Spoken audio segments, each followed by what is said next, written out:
Hello दोस्तों, स्वागत है आपका अपने यूट्यूब चैनल बीजे एजुकेशन में। दोस्तों, आज हम भारतीय संविधान एवं राज्य व्यवस्था देखेंगे। काफ़ी इम्पोर्टेंट प्रश्न हैं दोस्तों, ये बार बार पूछे जाते हैं एसएससी, रेलवे, पुलिस कांस्टेबल या एसआई में। काफ़ी और भी है, जैसे आपके आईएएस, पीसीएस, एनडीए, सीडीएस या फिर स्टेट लेवल के एग्ज़ाम में। ठीक है दोस्तों, तो चलिए शुरू करते हैं। पहला प्रश्न है दोस्तों आपका, भारतीय संविधान में आपात संबंधी उपबंध भारत शासन अधिनियम 1935 और देश के संविधान से लिया गया। कहाँ से लिया गया दोस्तों? तो इसके ऑप्शंस है दोस्तों, दक्षिण अफ्रीका, जर्मनी के वीमर संविधान से, कनाडा से या पूर्व सोवियत संघ से। तो दोस्तों ये इसका राइट आंसर हो जाएगा आपका दक्षिण अफ्रीका। ठीक है दोस्तों, क्वेश्चन नंबर 213 है, 213वां है आपका। इसके आपकी वो बनी है, प्लेलिस्ट बनी है दोस्तों, तो आप वहाँ भी देख सकते हैं। काफ़ी इम्पोर्टेंट वीडियोस बनाए गए हैं इससे पहले, जिसमें 211 प्रश्नों को सॉल्व कराया गया है। ठीक है दोस्तों, तो अगला प्रश्न है, निम्नलिखित में से कौन सा लक्षण भारतीय परिसंघ और अमेरिकी परिसंघ में समान रूप से पाया जाता है? ऑप्शन है, एक ही नागरिकता, संविधान की 3 सूचियां, न्यायपालिका की द्वैतता, संविधान के निर्वचन के लिए परिसंघीय उच्चतम न्यायालय। तो इसका राइट आंसर हो जाएगा ऑप्शन नंबर डी, संविधान के निर्वाचन के लिए परिसंघीय उच्चतम न्यायालय। ठीक है, अगला प्रश्न है दोस्तों, भारतीय संविधान में संघवाद किस देश से लिया गया है? ऑप्शन है यूएई, यूएसए, ऑस्ट्रेलिया और कनाडा। तो इसका राइट आंसर हो जाएगा आपका कनाडा, ऑप्शन नंबर डी। ठीक है, अगला प्रश्न है दोस्तों, संसदीय शासन प्रणाली सर्वप्रथम किस देश में विकसित हुई? ऑप्शन है ब्रिटेन, बेल्जियम, फ्रांस, स्विट्जरलैंड। तो इसका राइट आंसर हो जाएगा आपका ब्रिटेन। अगला प्रश्न है, सर्वोच्च न्यायालय की व्यवस्था को भारतीय संविधान में किस देश से लिया गया?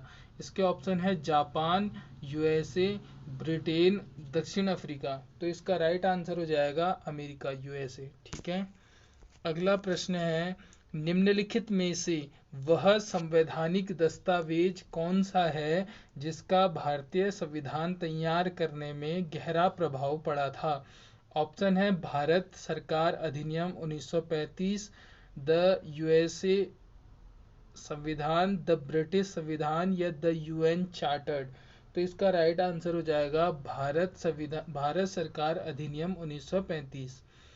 ठीक है, अगला प्रश्न है, संघात्मक शासन व्यवस्था को सर्वप्रथम किस देश ने अपनाया? इसके ऑप्शन है अमेरिका, रूस, कनाडा या नाइजीरिया। तो इसका राइट आंसर हो जाएगा आपका दोस्तों कनाडा, यानी ऑप्शन नंबर सी। ठीक है, अगला प्रश्न है 219वां, भारतीय संविधान में मूलभूत अधिकार किस संविधान से लिए गए थे? तो इसका ऑप्शंस है आपके यूएसए, यूनाइटेड किंगडम, सोवियत संघ या इनमें से कोई नहीं। तो इसका राइट आंसर हो जाएगा यूएसए से लिए गए थे। ठीक है, जो भारत के संविधान के मूलभूत अधिकार थे ना, तो वो कहाँ से लिए गए थे? यूएसए से लिए गए थे। अगला प्रश्न है, भारत की संसदीय प्रणाली प्रभावित है? ऑप्शन है इंग्लैंड से, यूएसए से, जर्मनी से या आयरलैंड से। तो इसका राइट आंसर हो जाएगा कहाँ से? इंग्लैंड से। ठीक है, अगला प्रश्न है, भारत के राष्ट्रपति की आपातकालीन शक्तियां निम्नलिखित में से किस देश की देन है? ऑप्शन है कनाडा के संविधान की, ऑस्ट्रेलिया के संविधान की, जर्मनी के वीमर संविधान की या अमेरिका के संविधान की। ठीक है, तो इसका राइट आंसर हो जाएगा जर्मनी के वीमर संविधान की, ऑप्शन नंबर सी, राष्ट्रपति की जो आपातकालीन शक्तियां हैं। ठीक है, अगला प्रश्न है, भारत के संविधान की प्रस्तावना में प्रतिस्थापित स्वतंत्रता, समानता और भाईचारे के आदर्शों की प्रेरणा कहाँ से मिली थी? तो इसके ऑप्शंस है फ्रांस की क्रांति, रूस की क्रांति, अमेरिकी स्वतंत्रता संग्राम या फिर आपका डी है संयुक्त राष्ट्र घोषणा पत्र। तो इसका राइट आंसर हो जाएगा फ्रांस की क्रांति। ठीक है, अगला प्रश्न है, भारतीय संविधान की संशोधन प्रक्रिया किस देश के संविधान से प्रभावित है? तो इसके ऑप्शन है कनाडा, ऑस्ट्रेलिया, इटली या फिर दक्षिण अफ्रीका। तो इसका राइट आंसर हो जाएगा दक्षिण अफ्रीका। जो संशोधन होते हैं ना, आपने पढ़ा होगा 41वां संशोधन में ये संशोधित किया गया, तो वो जो भारत के संविधान में संशोधन की प्रक्रिया है वो दक्षिण अफ्रीका के संविधान से ली गई है। ठीक है, अगला प्रश्न है 224वां। भारतीय संविधान में मौलिक अधिकारों की व्यवस्था, जो हमारे मौलिक अधिकार हैं, वो किस देश के संविधान से लिए गए हैं? इसके ऑप्शंस हैं आपके ब्रिटेन, यूएसए, सोवियत संघ या कनाडा। तो इसका राइट आंसर हो जाएगा अमेरिका। ठीक है, यूएसए। 225वां प्रश्न है आपका, किस देश के संविधान से भारत की संघीय व्यवस्था प्रभावित नहीं है? तो इसके ऑप्शन है आपके यूएसए, कनाडा, ऑस्ट्रेलिया या फिर साउथ अफ्रीका। ठीक है, तो इसका राइट आंसर हो जाएगा आपका साउथ अफ्रीका। जो संघीय व्यवस्था प्रभावित नहीं हुई है, तो कहाँ से नहीं हुई है? दक्षिण अफ्रीका से। ठीक है, अगला प्रश्न है आपका, सूची 1 और सूची 2 से सुमेलित कीजिए और सूचियों के नीचे दिए गए कूटों का उपयोग करते हुए सही उत्तर का चयन कीजिए। ठीक है, तो अब यहाँ पे दिया गया है मूल अधिकार। तो मूल अधिकार किससे मेल करेंगे? मूल अधिकार करेंगे यूएसए से। ठीक है, ए का हो गया सेकंड, ए का क्या हो गया? सेकंड। ठीक है, बी का हो गया आपका जो है शासन संसदीय प्रणाली, शासन संसदीय प्रणाली। बी का हो गया आपका शासन संसदीय प्रणाली किससे? यूके से। किससे? यूके से। ठीक है, उसके बाद सी है आपका आपात उपबंध, आपात उपबंध।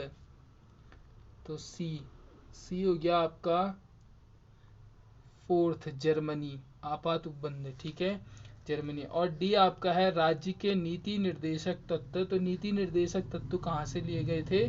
तो वो लिए गए थे आयरलैंड से। ठीक है, ये एक ऑप्शन ज़्यादा दिया गया है। ठीक है, तो आपका ये हो गया। तो नीचे जो कूट है, जो कूट हो जाएगा वो आपका सही हो जाएगा ऑप्शन सी। अगला प्रश्न है आपका, संविधान के निर्माताओं ने कौन सा लक्षण अमेरिका के संविधान से ग्रहण किया था? तो ऑप्शन है आपके न्यायिक समीक्षा, मौलिक अधिकार, सर्वोच्च न्यायालय के न्यायाधीशों को पद से हटाने की विधि या उपयुक्त सभी। तो इसका राइट आंसर हो जाएगा उपयुक्त सभी। ठीक है, अगला प्रश्न है आपका, भारतीय संविधान के किस भाग में नगर पालिकाओं से संबंधित प्रावधान है? ऑप्शन हो जाएंगे आपके भाग 4 का क, भाग 9 का क, भाग 14 का क और भाग 22। तो इसका राइट आंसर हो जाएगा आपका ऑप्शन नंबर बी, भाग 9 का क। ठीक है, अगला प्रश्न है आपका, भारतीय संविधान को कितने भागों में विभाजित किया गया है? ऑप्शन है आपके ए 16 भागों में, 22 भागों में, 24 भागों में या 25 भागों में। तो इसका राइट आंसर हो जाएगा 22 भागों में। आज का अंतिम प्रश्न है दोस्तों आपका, संविधान के किस भाग में नीति निर्देशक तत्वों का उल्लेख किया गया है? आपके ऑप्शन है तृतीय भाग में, चतुर्थ भाग में, द्वितीय भाग में या नवम भाग में। तो इसका जो राइट आंसर है दोस्तों वो हो जाएगा ऑप्शन नंबर बी, चतुर्थ भाग में। ठीक है दोस्तों चैनल में पहली बार आए हो तो चैनल को प्लीज़ सब्सक्राइब, लाइक करें, वीडियो को लाइक करें, शेयर करें। मिलते हैं अगले वीडियो में, तब तक के लिए धन्यवाद।